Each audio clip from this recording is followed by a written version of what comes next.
This is Marcus Richardson, President and CEO of Rich Group Financial. We look forward to working with you and helping serve you in the financial service arena. So, what that really means is we're going to be able to help you with life insurance for your mortgage protection, make sure that's taken care of when you pass. We're also going to be able to help you for your final expenses to make sure your burial and things like that are taken care of. We also are able to help you with retirement. So, if you're losing money in the market and you want to stop losing money, you don't want to keep losing money, we can help you with that. And we also can help you with Medicare. So if you want to make sure you got all that taken care of, please reach out to Rich Group Financial. You can find us at richgroupfinancial.com, or you can also send us an email at richgroup28@gmail.com. And we'd love to serve you and help you and bring you into the family.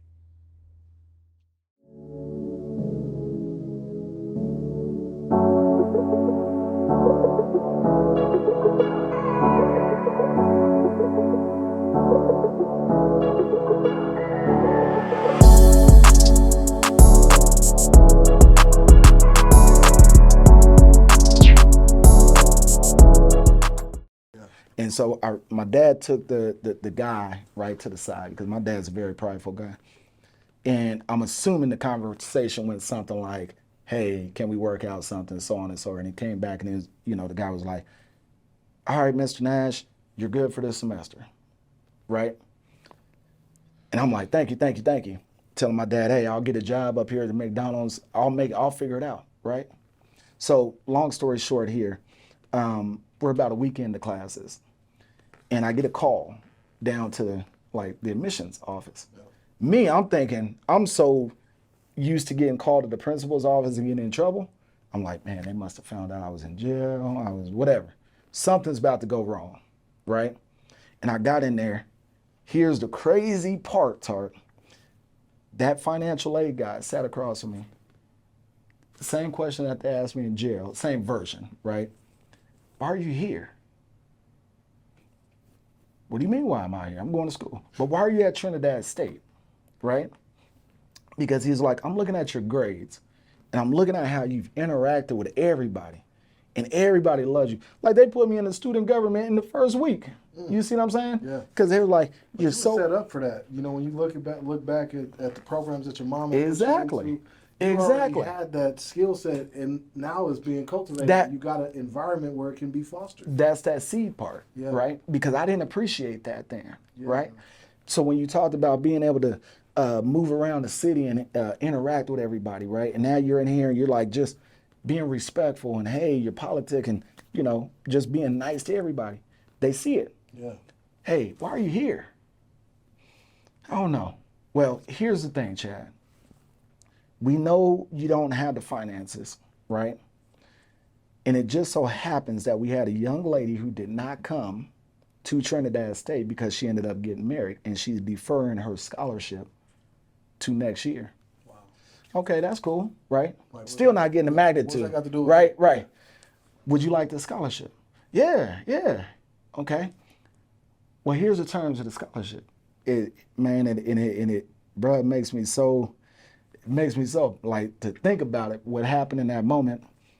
He said, this scholarship is going to pay for your 2 years here at Trinidad State, free of cost, all your residency. And if you want to transfer it to a 4-year school, it will pay for your last years at a 4-year school. And I looked at him like, you mean I ain't got to pay nothing? No. Here it's called the Governor's Opportunity Scholarship. Shout out Governor's Opportunity. The God's Scholarship, man. You know what I'm saying? Here's the Governor's Opportunity Scholarship. Mr. Jimenez, are you sure? Like, for me, right? Said the same thing. Just promise me, whatever it is that brought you here, you don't go back to it. So now when people ask me, right, why did education become so big to me? Because it was in that moment it became a hustle. It was like something is telling me like this is your route, right? Chad, it's that story is crazy. I want to I'll be brief. We have so many similarities. Mm-hmm. I was graduating high school on a Saturday, and Friday night one of my best friends was shot and killed. Yeah. Saturday morning, another one of my friends shot and killed. All this before graduation. Yeah. I graduated Saturday afternoon, And my dad takes my best friend and I to Texas for like a little getaway. We were going to Longview, Texas. It makes me laugh because it was like there's nothing in Longview. I just came through Longview. I'm like, what the hell is you going to see there? Yes, but that's where he grew up at. So Yeah. he took my best friend and I out there, and I got a call. So this is Sunday. We leave. We go to Texas, and on Tuesday I get a call from my ex-wife that says she was pregnant with my son. Right. And this is all at 18. I wasn't even 18. I was 17 years old. Oh, yeah, because you were younger than everybody, my right? birthday's not till September, so I graduated. I got a baby on the way. I got 2 friends that just got killed. I see my life at this real crossroad. And my sister called me. I'll never forget this conversation. My sister calls me and she says, "What you gonna do, brother?" And I said, "I'm gonna go to college." I just threw this out there. She said, "Oh, is that right?" And she's saying that the mailman is walking up to deliver the mail. Yeah. And so I take the mail from him, and she says, "Where are you gonna go to school?" I just got something in the mail from Parks College. This is my acceptance letter. I said, "I'm going to Parks College." Yeah. You looking at the name, make sure you say it the right way. She said, "Oh, I'm so proud of you. What you gonna study?" I flipped over the brochure. I said, "Business administration." Nah, sorry, you saw a sign behind your sister that said business administration. You was like, Chad, I wasn't on FaceTime. Yeah. We didn't have FaceTime. Yeah. I'm talking to her on the phone. Yeah. I see it says business administration. I said, "I'm gonna study business administration." She said, "You will be great in business." And my sister spoke that to me, and I said, "I know." I went across the street. It was in Aurora. I walked to Parks College. I said, "I got this in the mail." I brought it with me. Yeah. I said, "I got this in the mail." They said I could come here, and they did the same test. And the same thing happened. And I was 17, so I couldn't get financial aid. Yeah. My parents had to sign off on it. So I called my dad. I said, "Dad, I need you to meet me up here when you get off of work." And he's like, "What?" Well, whatever. He comes up there, and the admissions guy says, "Your son scored off the chart. Yeah. He is so focused." And my dad said, "Who?" He said, my dad said, "Who are you talking about?" Yeah. And then he said, "Him, your son Tarek." Yeah. And my dad said, "He's focused." And the rest is history. I started going to school 2 weeks later. And so our stories are very similar from that perspective. Yeah. I want to camp here just for a second, but it's just so many things that I want to talk to you about and ask you. Did you get into real estate first and then you went back to go get your PhD? Or when did the PhD come in? And then how did you leverage your PhD to now become the real estate doctor to get to where you are today and develop the systems that you have? Yeah. I need to understand that a little bit. So the short of it was when I got the opportunity for school, I had made it up in my mind. I want to give young kids the same feeling I have. I want to give them the hope. And one of my counselors gave me a book called The Hope in the Unseen. And that was always my motto. And I always said, I want to go back and give them a pathway through education. Yeah. Right.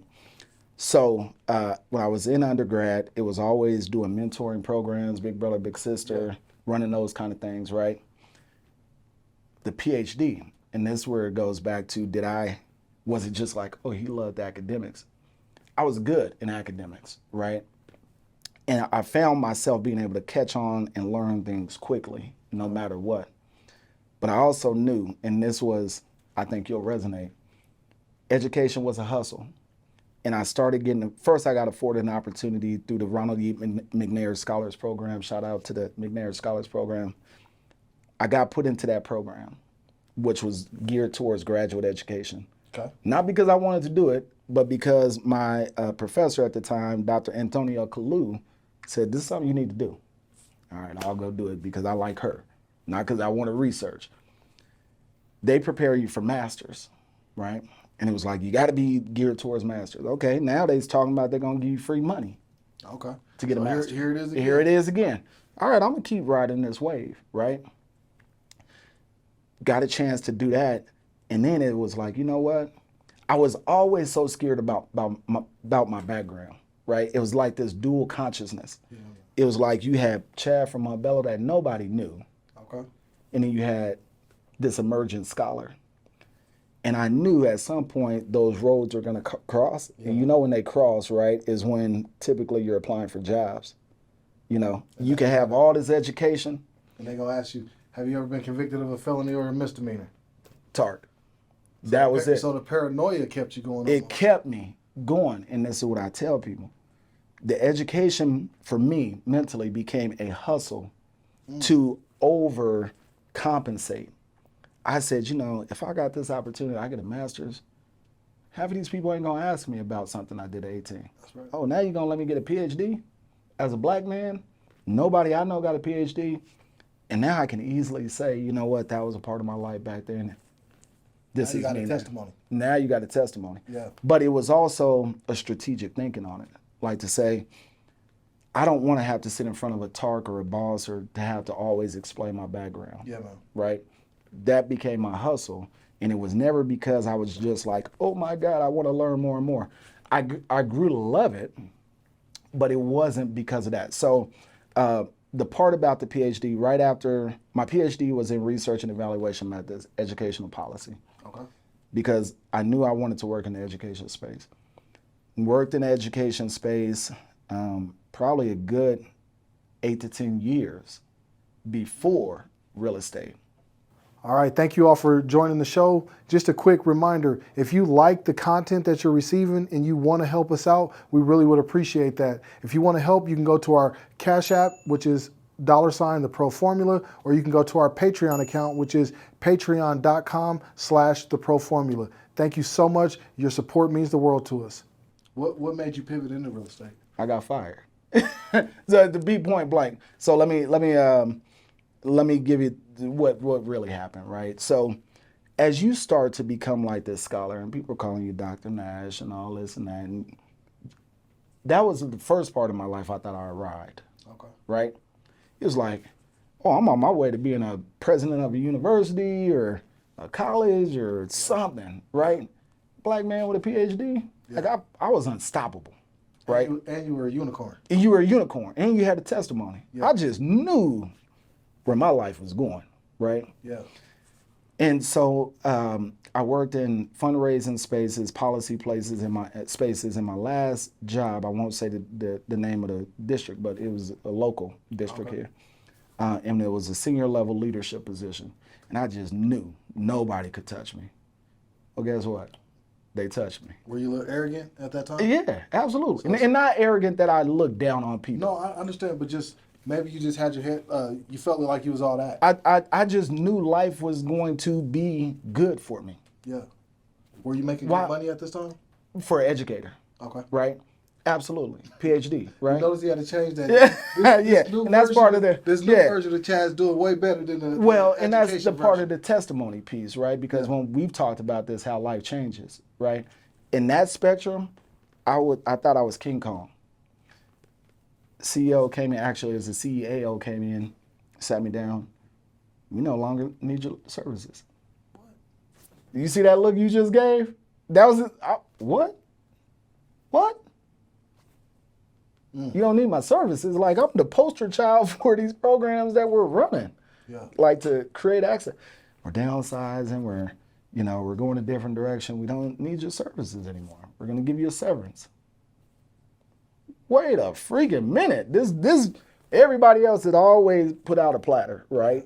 And you do get arrogant. Like, oh man, if I just work hard, people just going to keep rewarding you. Well, that was the first time life, besides the delinquency, hit me in the mouth. So it was I had a crossroads, because obviously having a PhD, I knew I could always go get an education job, and I knew enough people, right? So it wasn't, and this is again, I'm never one to say, oh, it was a woe is me, life is the end of the road. You just kept going. There's some hustlers out there where it really is the end of the road, That's right? And they just trying They to ran keep out of on. their last little hustle. That's they it. Nothing else going. So that wasn't that You story. wasn't a one-trick pony. You knew you could do something with it. Right, and I was like, okay, I love being in the community. I'm gonna do this educational fundraising nonprofit and teach people how to do fundraising like grassroots. I know I could go do that. At the same time, and this is part of that arrogance, right? Sure. I never was a corporate person. I could land any job talking about how I could, shake hands with anybody. I could charm the hell out of anybody. But you leave me in there more than a year, I'm tired. I'm ready to go do something else, right? So it was like, do I really want to go back through this, right? I was going to do the educational fundraising. It was by chance, and you may know him, and I'm not scared to say his name because he's a big mentor. Do you know Eric Cobb? He was a big coach when we were young. I don't. Okay. But he was the regional HUD administrator at the time. Okay. And he was my little league basketball coach. Big time realtor back in his day, working in the biggest sector of real estate for government, right? We were having lunch and he was like, well, what are you going to do? Same thing like your sister asked you, right? I don't know, Coach Guy, I don't know. You know, I wasn't thinking about it. I was like, they gave me 6 months to do whatever the hell I want to do. Yeah. Well, think about getting your real estate license. For what? I've never had a desire to do real estate. I've never had a desire to show anybody a home. Never had a desire to talk about fixtures in a home. None of that. Chad, but your mind has always been on social mobility. Yeah. And you've always preached this message to kids and to young adults about the path to creating a better life, right? Yeah, man. You've always been involved in the community, right, giving back. He said, and you've told me before, you want a home affordability at that time was really big because that's when Denver was really becoming expensive, right? And we're talking about gentrification. You just did a panel a couple of weeks ago talking about displacement and gentrification. Think about real estate. You got time to get the license, right? And he told me X, Y, Z. And he put it in a whole different way, right? He said, one, you want to be an entrepreneur, you want to do your own thing. You're not built to work for somebody. Yeah, you're not a corporate American. Right. Two, if you come with this with the same passion, right, of community and uplift, and you're really teaching around this piece of it, you can actually use this real estate piece to incorporate back into your educational nonprofit fundraising, all that kind of stuff. Okay, cool. I'll go take the class.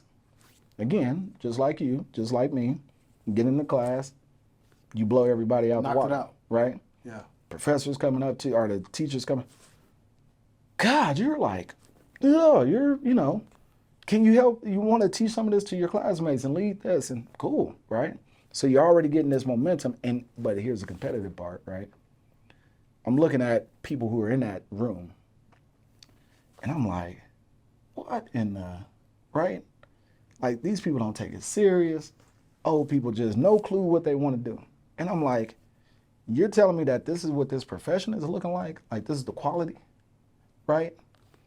And I said, okay, I'm gonna give this a try for a couple months. And I'm gonna bring the same passion, the same educational principles, do it the way that I learned over here, and bring it to real estate. And so when we start talking about like the systems and stuff, right? Taking that same system, same mantras, I'm gonna just bring it over here. And I brought it over, and for me, it was like, I don't know if this is gonna work, right? For the industry, it was like, bruh, this is something different, right? And it just kind of took off from there.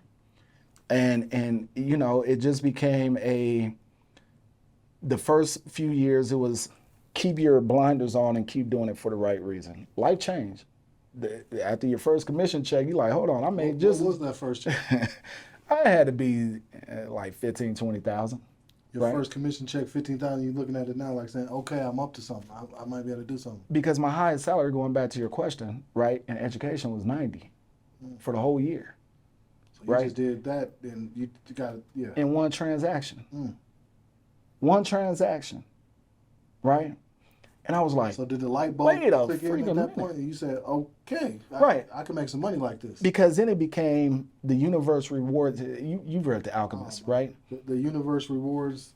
When your heart finds its true passion, right? The universe conspires to give you right. what you want. Exactly. Yeah. And so it was like, I'm good at this, and I'm not good at it because I still to this day don't like houses.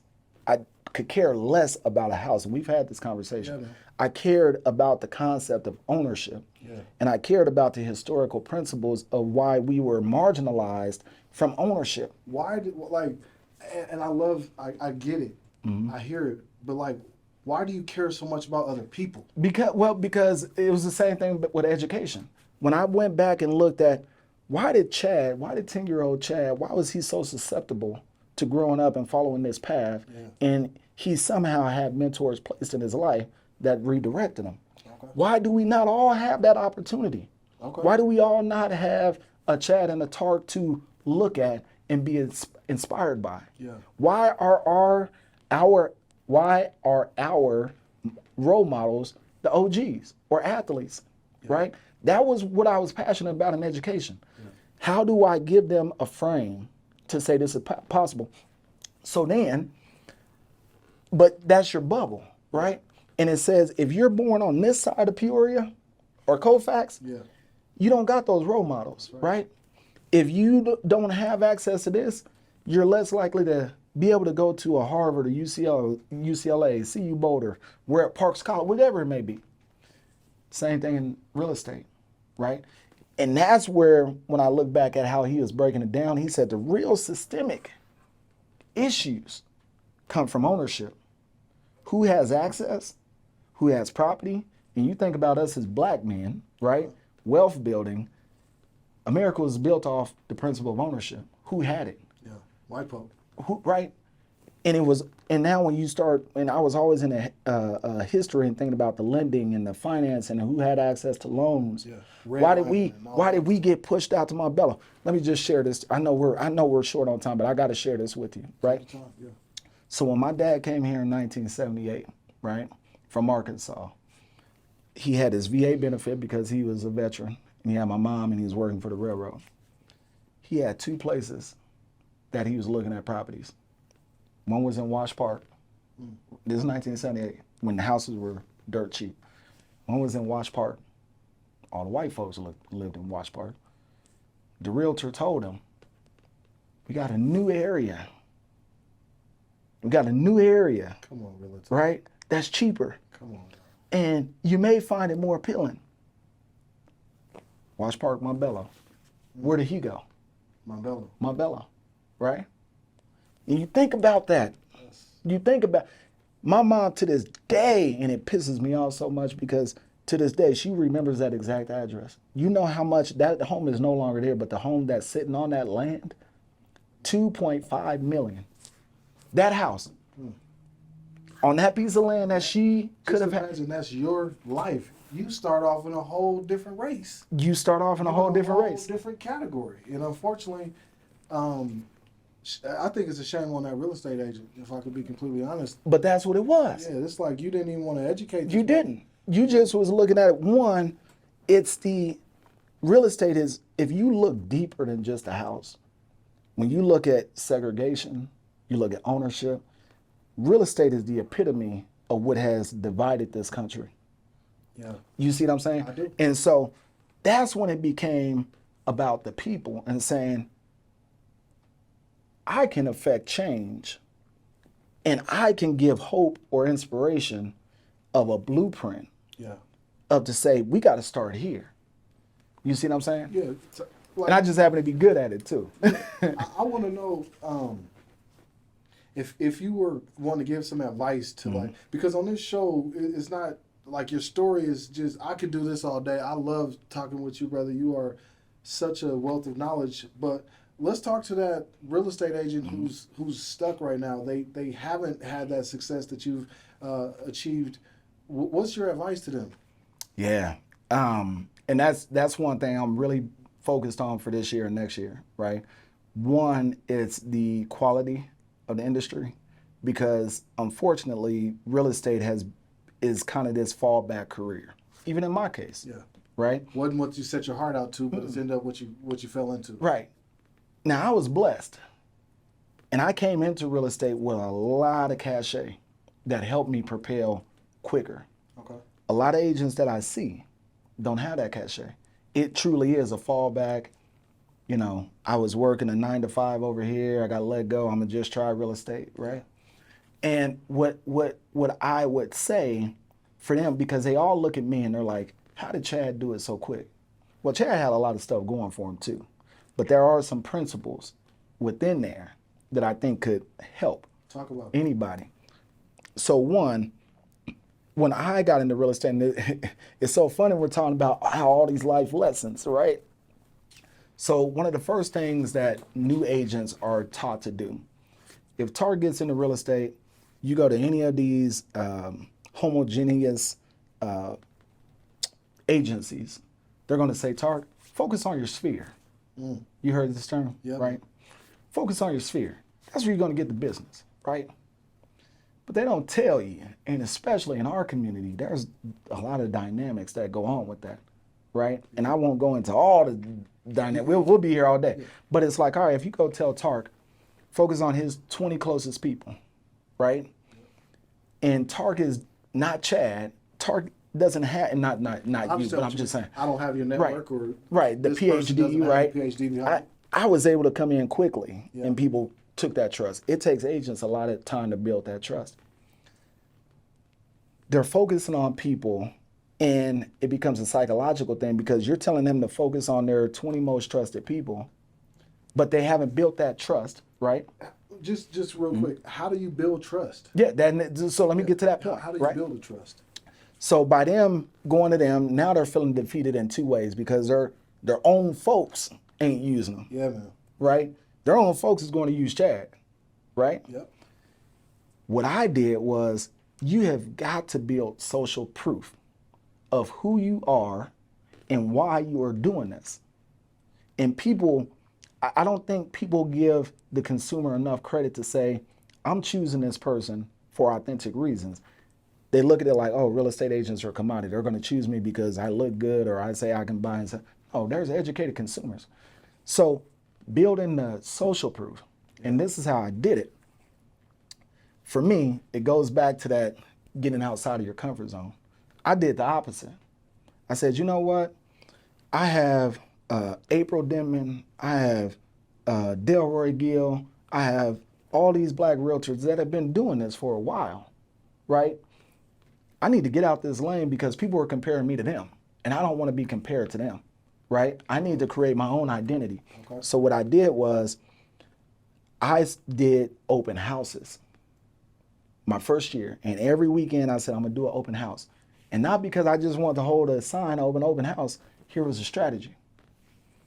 If I could go hold open houses in Cherry Creek, Highlands Ranch, Littleton, Broomfield, I ain't just doing open houses over here in Montbello. And for you that may be watching the show and don't know, we're talking about the higher socioeconomic Yes, sorry. parts of town in Denver. So Yes. I know we got a national audience and they may not understand Excuse those, me. but we're talking about some of the high top And- socioeconomic places within the greater metro Denver Yes, area. absolutely. So thank you for, yes. So the higher SES places compared to where we're from, Yeah. which I would say would be working class, lower middle class, right?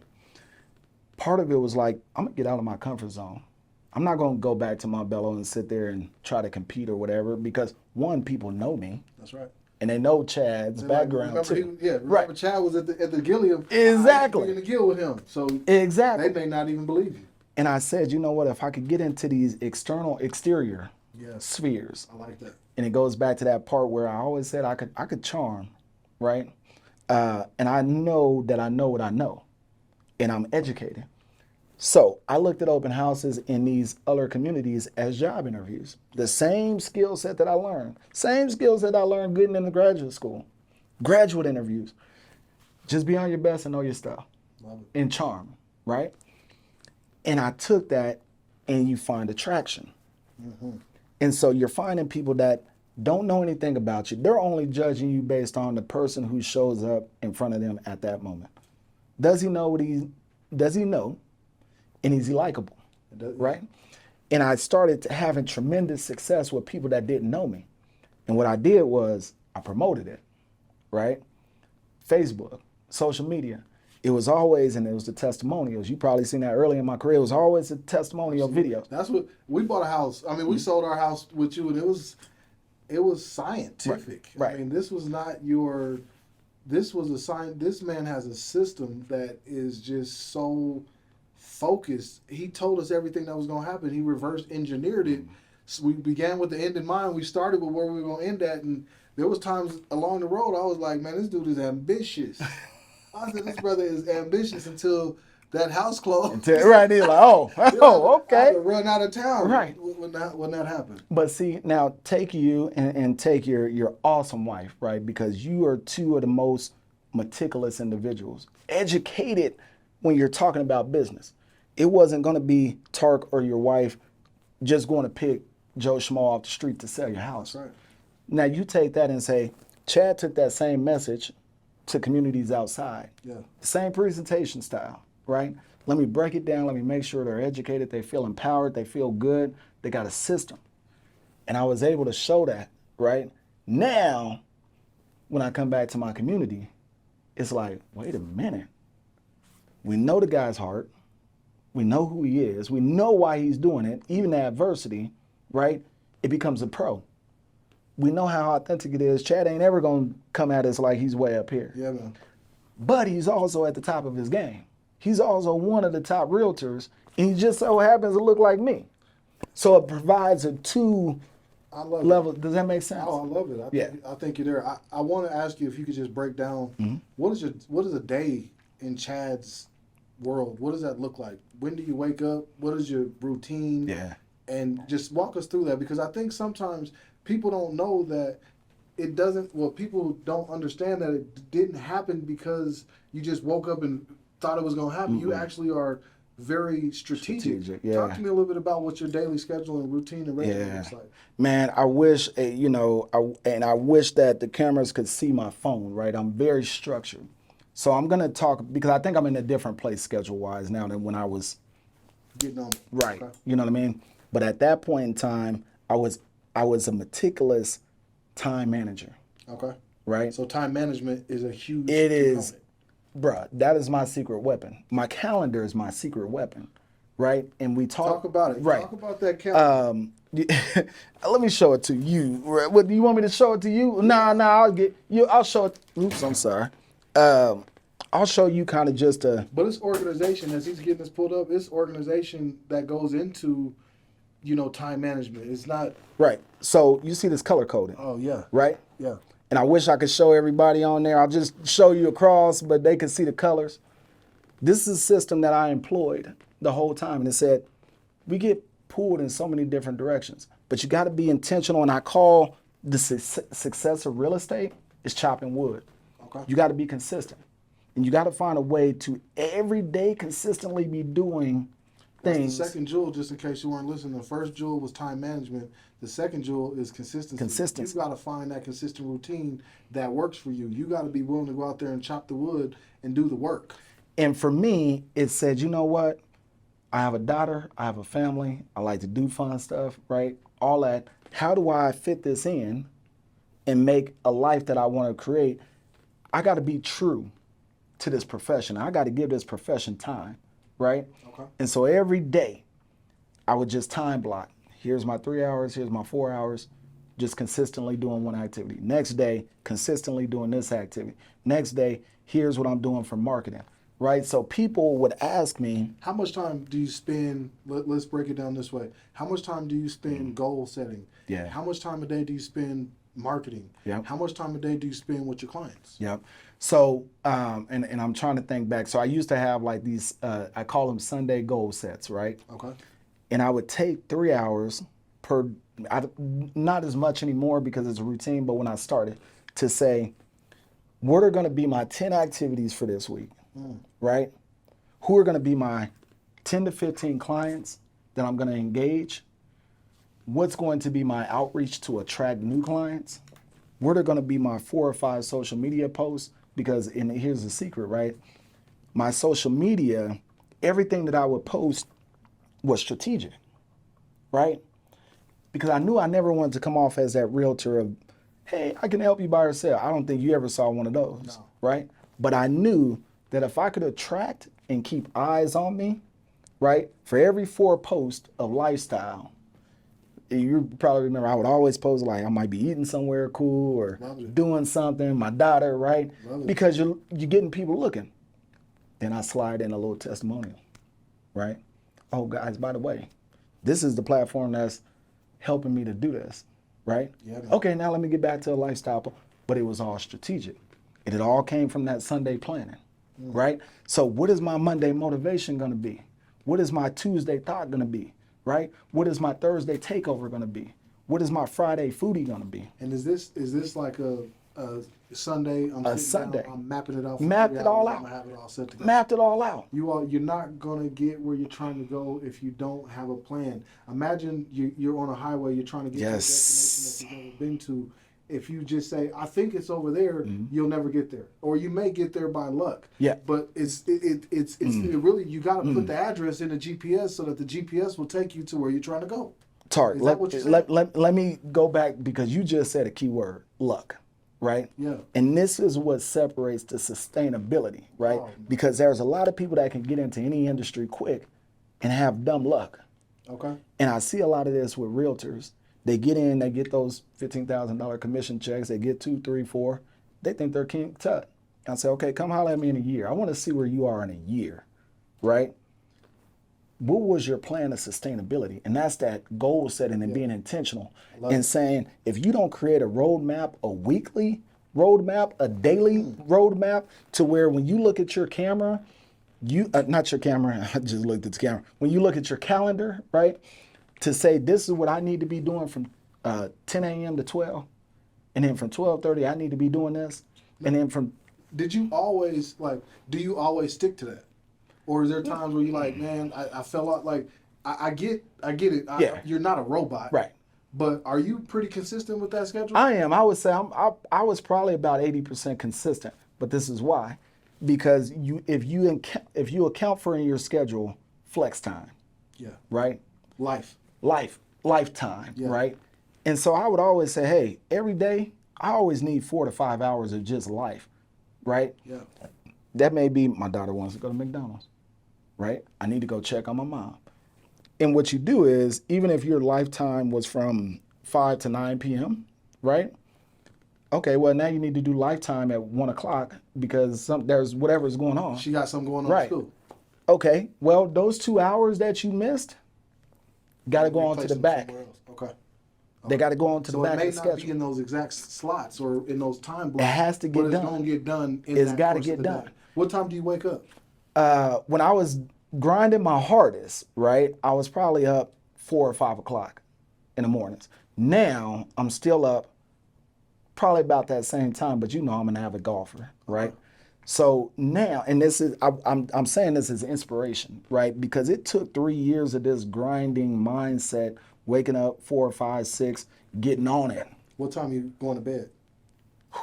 Bro, when I was on it, it was 12, 1. So it'd be like we 4 actually- hours. We in 5 hours, 4 5 hours, of sleep? and that was routine, Okay. right? And Not napping during the day?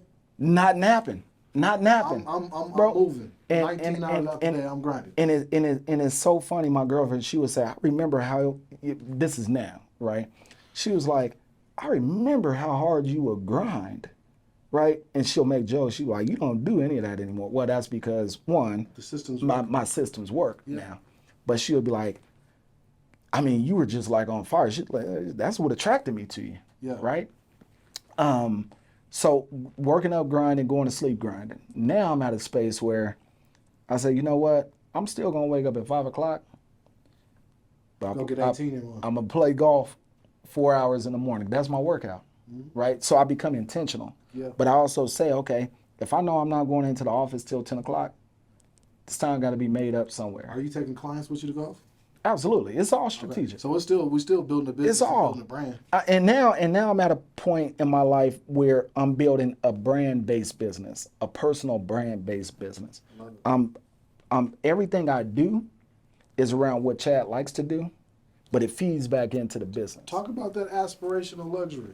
Oh yeah, that was that was a concept that I came up with probably about my 3rd year in real estate, and here was the crux of it, right?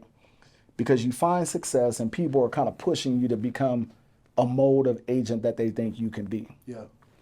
So, I'm doing my thing in the communities that I know, and I got all these luxury agents over here trying to push me to like live Sotheby's and become this global agent, right? And when you're young in the industry, that's appealing. Oh man, I could be doing deals in China and this and that, right? And that's a path you can take.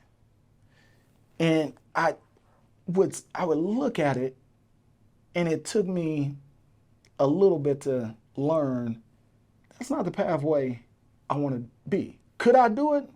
Could I become this mega agent and be on jets and closing deals in New York and this and that? Absolutely, right? But it went back to why did I get into this in the first place and what I was passionate about, right? And there was a quote that fueled me, and this is one that I'll give to the audience out there. It said, now I can't think of it. Oh, sell to the masses, eat with the classes. Because I asked the guy, and as an instructor, I said, how do I build my business, right? He said, Chad, I don't know what kind of business you're going to build. I can't tell you what pathway to go, but sell to your masses, and you will eat with the classes. Sell to what resonates the most with you. Who resonates the most with you? Your life will take care of itself. You ain't got to go acting like you're an agent in those most affluent neighborhoods, and that's all you're posting about, and you're driving their type of cars or whatever you think their life looks like to show that you made it, right? Yeah. You can sell to exactly where you want to, what resonates with you, right? To the communities that resonate with you, first-time home buyers, first-time home sellers, people who are trying to jump into investing, and your life will take care of itself. So I took that term and I said, how can I brand me into where I really want to be, right? Yeah. And I said, okay, I look at where I'm at. I didn't have a blueprint, right, to buy multiple properties. I didn't have a blueprint on how to do HELOCs and 1031s exchanges, right? But there's a lot of folks that look like me and Tark that can do it, right? It's just they need that blueprint. Or how can you service that blueprint? So that aspirational luxury came from, you know what? I want to work with people that look like Chad. When I hear that term, man, I always think of it's the things that we dreamed of when we was young men. You know, Yeah. I want to have it look like this, and I want it to be like that, and it's almost aspiring to this next level that you've been able to do so well. I just think that's such a classy term. Yeah. Such a classy term, and it's been incredible. I got one segment. It's a fun segment. Yep. You down to have a little bit of fun with me? Absolutely. All right, I call it "In the Debate." All right, because we are End the debate or end the debate? end the debate. Okay, gotcha. Because we're always debating about these things, and I would just like to hear what you think, man. Okay. So, I want the first thing that comes to your mind. I know you're intentional and thoughtful, man, but just let me know what comes to your mind. Is it Mike or LeBron for you? LeBron. Okay. A night in or a night out? Night in. A night in. Okay. Miami or LA? LA. La La Land. We got to be in LA, right? Yeah. Now, are you a classroom setting learner, or do you prefer like self-paced learning? Self-paced. Just go at it on your own Yep. speed. Last one. Do you prefer like reading books, or do you prefer listening to your audibles? Definitely audible now. Okay. Definitely audible. Awesome. This has been such a fun time. I think we got to do. Can we maybe do a second, like a part two, Oh, at a later date or something, man? it would be my honor. I'm just. It would be. I'm legit having such a good time. I love talking to you, but I want you to talk to that person who may be looking for a home. You know, they may be looking for their first home, or they may be looking for their investment property. Why should they come and work with Dr. Chad Nash and Company? Oh, that's a good question. Because I never like to just sell. I never like to just sell myself. For me, it's about the empowerment of the community, and I have a slogan: bringing a luxury experience to every community and to every journey. So I believe that real estate is a dignified process. It's not just about the transaction. It's not just about the home that you're buying. It's not just about the home that you're selling. It's about the experience and making sure that you have a respectable experience when you're doing so, and you feel educated and empowered. And that's what I try to give my clients through education and being thought partners. And I would say if that's the kind of experience that you're looking for, not just, hey, we need to buy a home to sleep in or we need to sell a home to make the most equity, but if you're looking for something transformational, I would be your guy and I would be honored to work with you. Tell them how they can get a hold of you. Phone number 303-359-9229. Email is chad@nashandcompany.com. I'm also on IG. That's Chad_Nash_PhD. And I'm also on Facebook. Awesome. Well, thank you so much for tuning in to this episode of the Pro Formula Podcast. I'm hopeful that you got something out of this segment and something out of this episode. Thank you to my guest and to a good friend of mine, Dr. Chad Nash, man. Salute. Appreciate you. Salute.